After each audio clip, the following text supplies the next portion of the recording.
Hey guys, so we are jumping into another episode, session, night, whatever you want to call it, of Real Talk with Fusion. And if you were with us a couple weeks ago, we had AJ join us with John Dukes and Sarah Dukes as we kind of opened the conversation about racism and the racial tension that's going on in our community, in our country as a whole, and kind of what we can do to begin to address that. And so we want to keep that conversation going. We want to continue to seek change. We want to continue to seek growth. And so it's more than a one-time deal. And so AJ's back today. And AJ, would you love to introduce our other guest? I'm going to let her introduce herself. Oh, goodness. Go ahead, baby. I'm AJ's wife, Kayla Abnappy. Kayla's pretty awesome. Kayla, tell us a little bit about what you do. I am a branch manager for Ameris Bank. Been in banking for, 15 years. So worked at TD and Chapin for many years. Maybe some of you know me from there, and joined Ameris about 3 years ago. And then we've got Sarah, the Machine Dukes, also here to help lead the conversation. So, so how long have you guys been married? The fun stuff. Oh my gosh. Is this I don't know if he knows a little bit? I know. Oh my gosh. Okay. Married 10, together 15. Together 15, yes. Okay, so now you guys met when you were pretty young then. How old were you when you started dating? I was 19, she was 17. And we've known each other a couple years prior to that. We went to school together, so. Okay. Would you call yourself high school sweethearts, or did that come after high school technically? It was after high school. Okay. I didn't like her in high school. Oh gosh, don't say it. This is being recorded. I know. So don't. She knows though. We've had that conversation before. Okay. Not that we didn't like each other. We just never really got to know each other. Yeah. So we had mutual friends, and there were some things that we didn't really like. He's really conceited. Maybe he was really conceited. She got me back. Okay, he was really We're gonna allow conceited. room for like growth, personal and spiritual. I think AJ's pretty awesome too. Okay, cool. So we're talking about obviously the challenges in our country, the real challenge that is racism that we're facing. Looking back, real quick, at when you were younger, when you were starting to date, you know, obviously you being white, you being black, how was that received? Were there challenges in the community that you were a part of even back then as you started off? Yes. Me being a black man with her, I had to prove myself to her family. Something that I wasn't used to. I felt like I needed to change the way I talk, change the way that I act. Just kind of like going back to when I told you about the police riding through my neighborhoods, kind of being on my toes. That's how I felt when I first started dating her. I felt like I couldn't mess up because one small mess up, her family would say, "Hey, you don't need him," or you know, people around us would be like, "Hey, you know, that's what you get for dating a black guy. You know, kick him to the curb." So, did you feel some of that tension too? Yeah, there was a lot of pushback from my family at first. So it kind of came from different angles. I felt like, well, in fact, my mom even told me, like, I don't want you to settle. And it wasn't like settle in an abusive relationship or settle with someone who is not making something of themselves. It was more like settle for a black person. And it really, really hurt. And I, you know, now of course they love and adore him. They see that he worships the ground I walk on. You know, he works tirelessly to provide for us. But so that was kind of the beginning. And then I remember telling my grandparents, my dad's parents, when we were getting married, you know, do we have your blessing and what do you think of it? And they were just very candid with me and said, you know, I know that people use the Bible to speak against interracial relationships, and we've been Christians our whole life, and we're not going to do that. But just know that it's different to us because of how we were raised. And we had black people that worked in our house and drove us places, and we're not used to having anything more than a housekeeping relationship with them. So we will try to accept him and love him for who he is and not for his skin color, and I feel like they've done that every day since we've been together. So, and it's been, I mean, uncomfortable for them for sure, but I think they've tried really hard to not show it and accept him for who he is. So even as that story that you're sharing, they recognized the difficulty going into it. They knew that it wasn't going to be a smooth thing, and they didn't pretend like it was going to be a smooth thing. They acknowledged the differences. Right. And they said, hey, this could be really hard for us, but we're going to try because they loved you so much. And now, like everyone else around AJ, they love AJ. Right.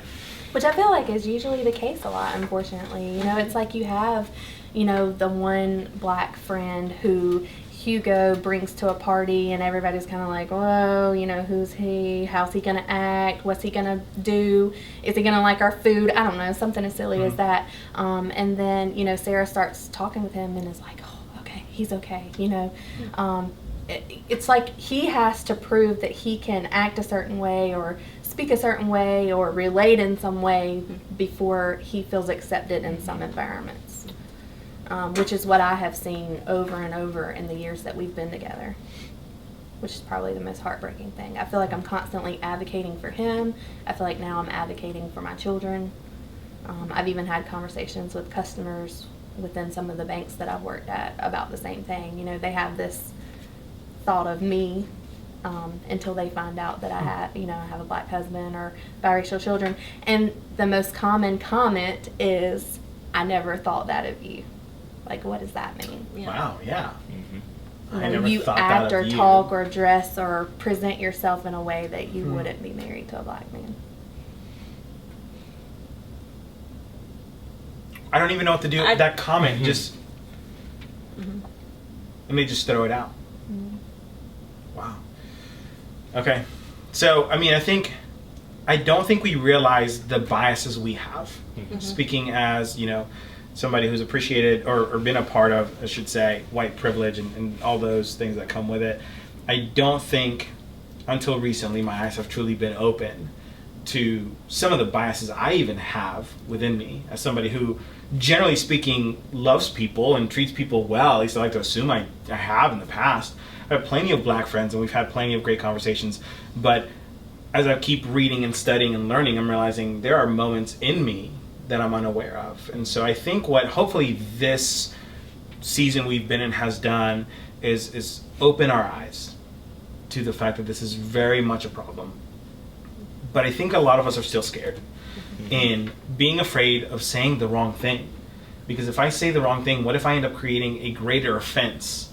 If I say something, what if other people start attacking me for what I said? And it might be better to just not say anything, to remain silent. Now, I think there are moments to be silent for the sake of learning and observing and allowing other people to have the voice.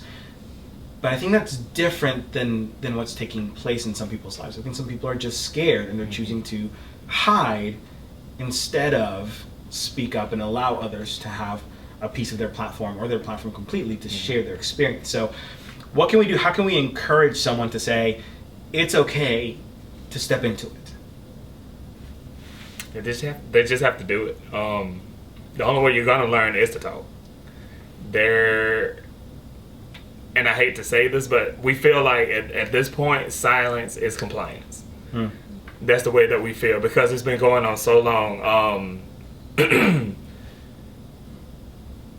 I feel like even right now in this community that we've gotten complacent with it already. It feels like the George Floyd happened and everything's blown over back to normal. That's how I feel right now. We even tried to put together a kind of a night of worship, a kind of peaceful rally, and the only thing that stopped it was the coronavirus, which you were going to be a part of.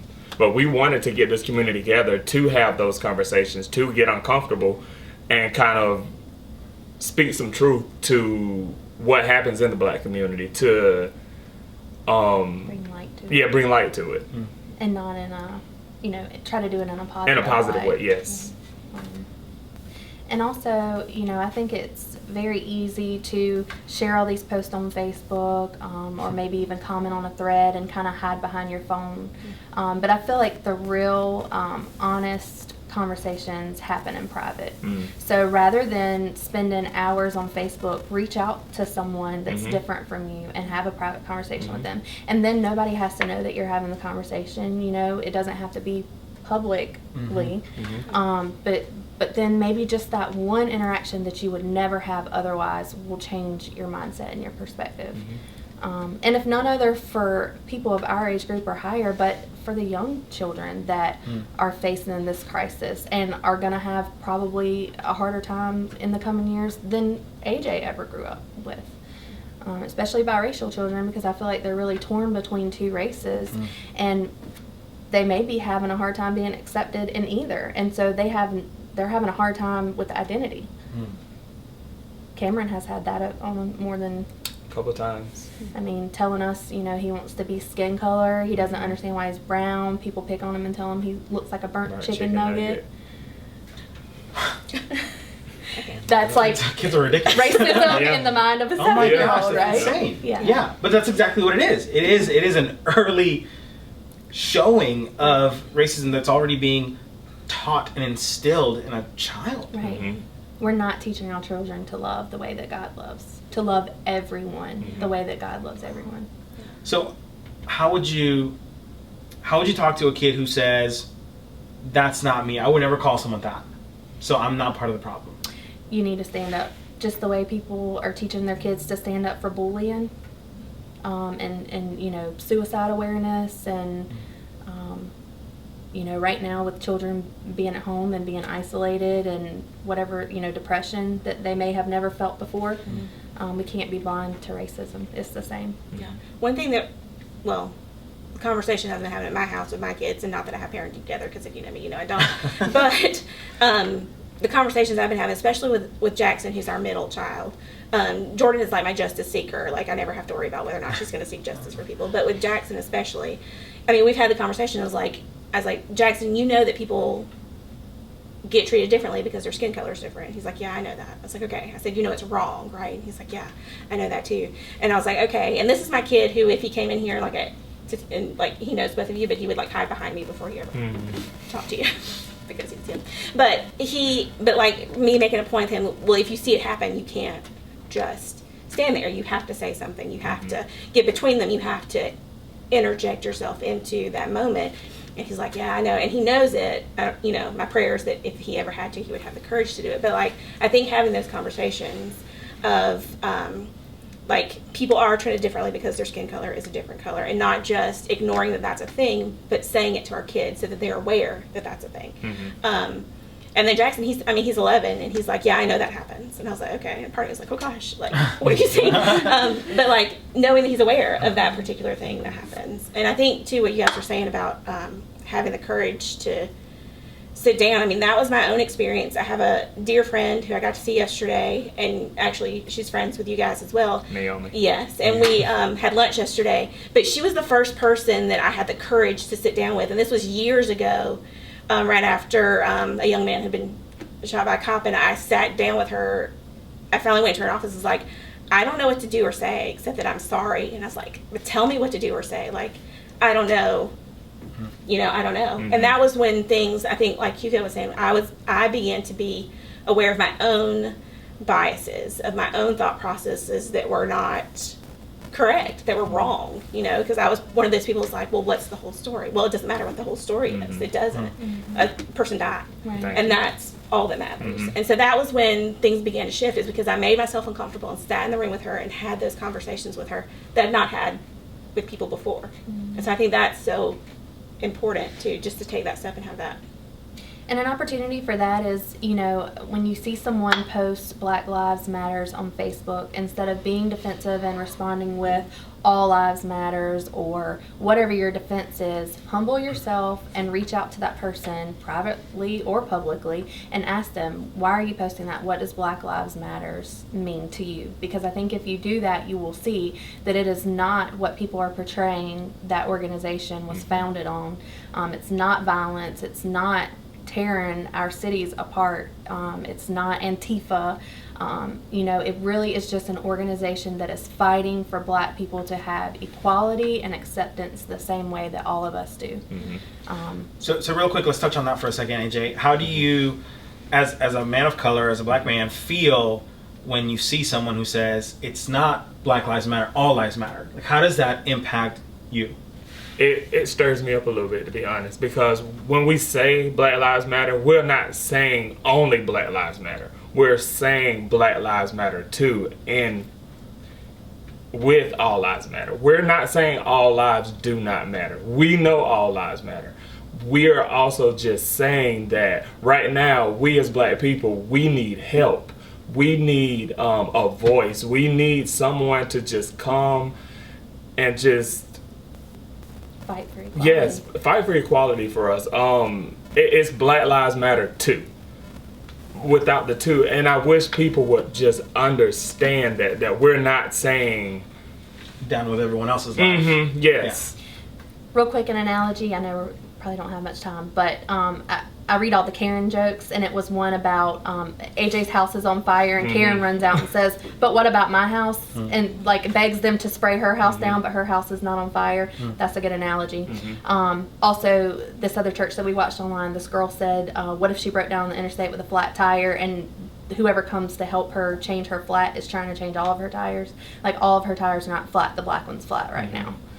And I know that Hugo is going to share this, but the blacklivesmatters.com organization actually has their mission statement on there. And I think if you read the mission statement of the founder of Black Lives Matter and what the other chapters represent for them, you will see that they are saying all lives matter. And we are fighting for Black Lives Matter so that all lives matter.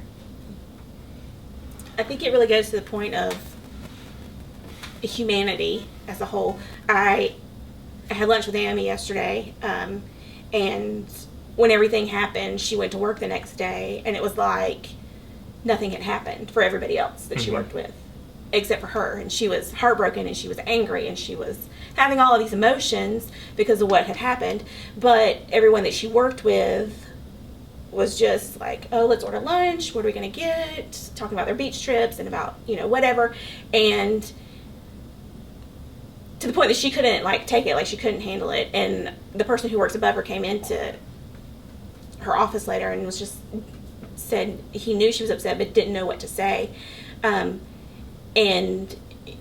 she said, "Well, you should just say anything, speak into the moment." And he was like, but I'm white. And she's like, "But you're a person, you're a human being." And so I think when we look at it from that point of we're all human beings, and we don't have the same skin color, but we're both humans, which makes us brother and sister. That I am responsible of taking care of you and checking on you and having those hard conversations with you because we are the same and that we're both human.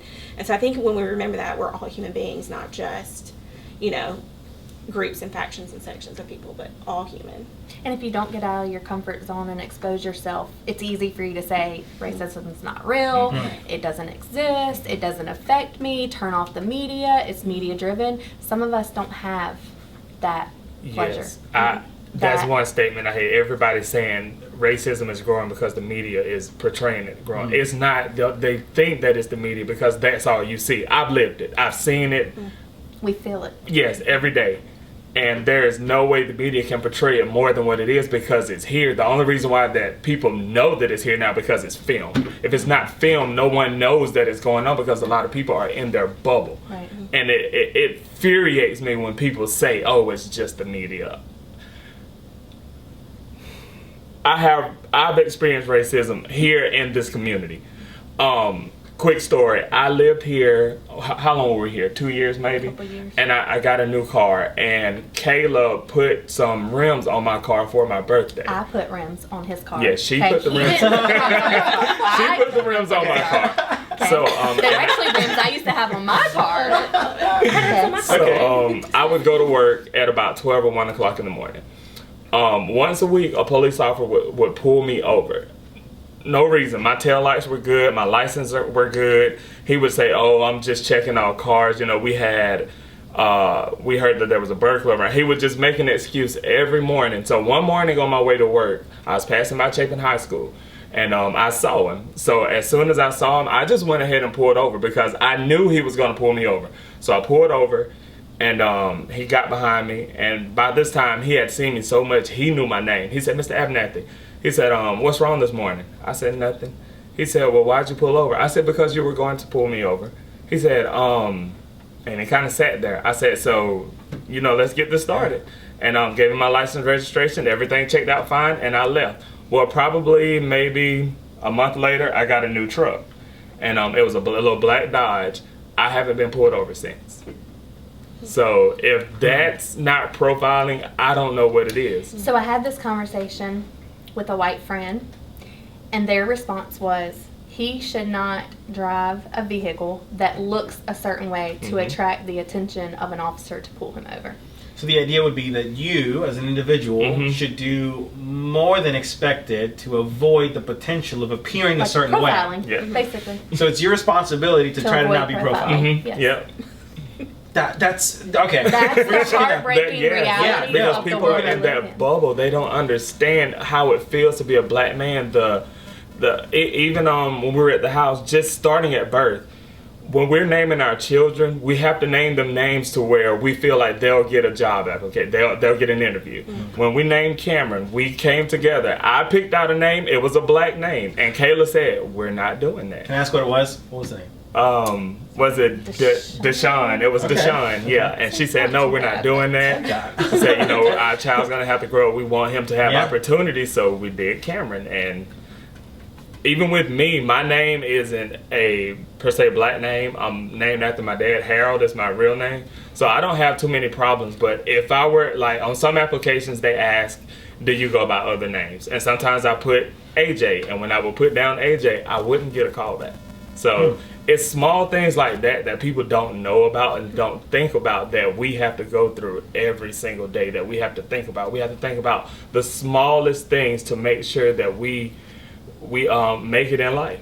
And I will admit on camera to the whole world that's watching this that I myself, interviewing candidates for the bank, have had trouble reading some names on an application and may have wanted to not approach that person for that reason. Not necessarily because I said, "Oh, this person sounds black," but just more of, well, that's kind of a unique name. I don't know what they might look like, but you have to look beyond that. Like, if they are qualified for the job, they are qualified for the job. It doesn't matter if their name is whatever. I'm not even going to say a name because then I might offend somebody, but you just have to look beyond that. So I myself have kind of, I don't want to say be racist, but maybe I am, like, without even really knowing, that I'm judging someone by their name. I think that's common.